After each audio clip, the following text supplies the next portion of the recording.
Good afternoon, Miss Vivian. Good afternoon, ma'am. Okay, Miss Vivian, can you tell me about yourself? Ma'am, I'm Vivian Baladji. I'm 27 years old. I live in Bungaw, Tawi-Tawi. Okay, I have few questions for you to answer, so let's start. Why do you want to work as a maid? Ma'am, because I want to work, I want to help my family. Okay, My why? son. Okay, why you choose Malaysia when there is a lot of other country? Ma'am, because it's near to our country. Okay, how are you qualified from this job? Ma'am, because I have experience already for 2 years and I finished contract. Okay, so what do you think? What do you think your qualification? Ma'am, because I am hardworking and honest. Okay, good. May I know what is your education level is? Ma'am, I only graduate, high school graduate, ma'am. Okay, what is your recent working experience? I was, I was, I went to abroad. I went to Yes, go abroad. ahead. I You went went to to abroad abroad to work as what? as maid, ma'am. Okay. Have you worked abroad before? Yes, ma'am. Can you please tell the country how many years and months you worked for? Yes, ma'am. I work in Jordan, ma'am, in 2011, November 16, and I finished contract for 2 years on November 16, 2013, ma'am. Okay, good. Do you have experience of taking care of baby? Yes, ma'am. And whose baby you are taking care of? My son, ma'am. Okay. How about elder or older people? Do you have the experience that you took care before? Yes, ma'am. So whose elder or older people you took care before? My mother, ma'am. How old is your mother? 55, ma'am. Okay. Do you have any other special skills? Yes, ma'am. I can clean, I can cook, and I'm willing to learn more, ma'am. Okay. Are you willing to learn new skills? Yes, Are ma'am. you willing to work with a family where the mother-in-law or any relatives stay together? Yes, ma'am. Okay. Currently, are you still working now? No, Do ma'am. you know how to cook? Yes, ma'am. What sort of food can you cook?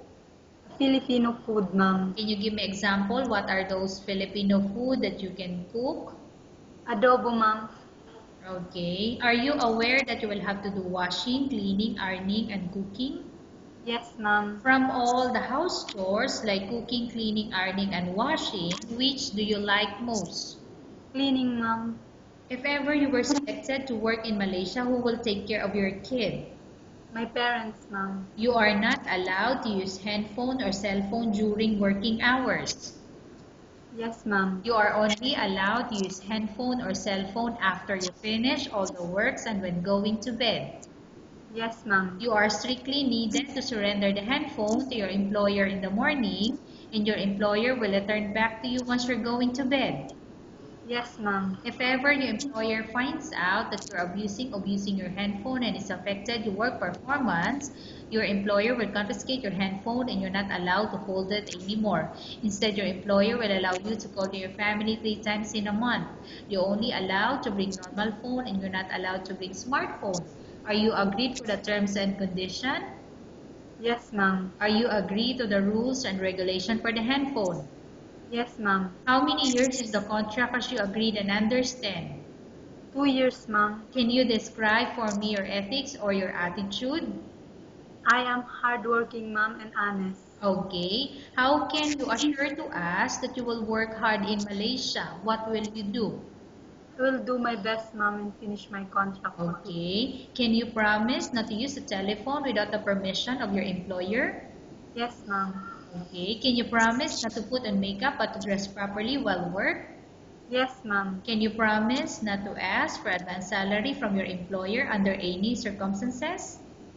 Yes, ma'am. Can you promise not to invite friends and relatives without the consent of your employer? Yes, ma'am. Okay, do you really understand of the rules and regulation of the agency? Yes, ma'am. Do you pay any placement fee for you to come to Malaysia to work as a maid? No, ma'am. Do you have any history of sickness, example breast cancer or any other illness? No, ma'am. Do you suffer from any skin diseases, allergy or physical defect? No, ma'am. Have you suffered from any serious illness? No, ma'am. Do you smoke? No, ma'am. Do you have any tattoo in the body? No, ma'am. Do you take any prohibited drugs before? No, ma'am. Have you undergone any operation or surgery?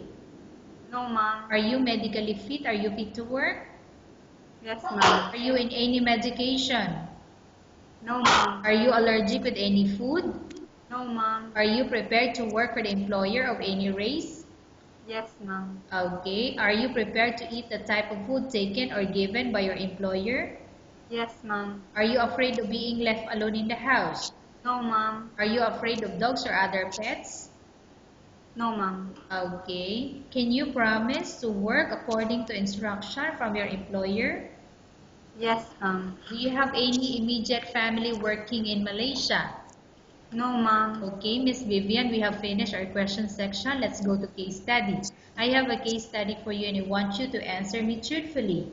Upon arrival in Malaysia within 6 months, if ever any of your family members pass away, what will you do? Will you continue to work till finish your contract or you will go back? I will continue my contract and finish the 2 years contract, ma'am. Okay, tell us about yourself and why do you want to work in Malaysia as domestic helper? Ma'am, I want to work in Malaysia because I want to help my parents and to support my son. Okay. Miss Vivian, what do you want to tell to your employer who's watching your video? Good afternoon, ma'am. I'm Vivian A. Balaji. I'm willing to work, ma'am. I am ex-abroad for 2 years. I finished contract and I'm willing to do my best and work hard. I'm a work hard, ma'am. Okay, thank you very much, Miss Vivian. We will update your agency if there's any selection made by the employer. Yes, ma'am.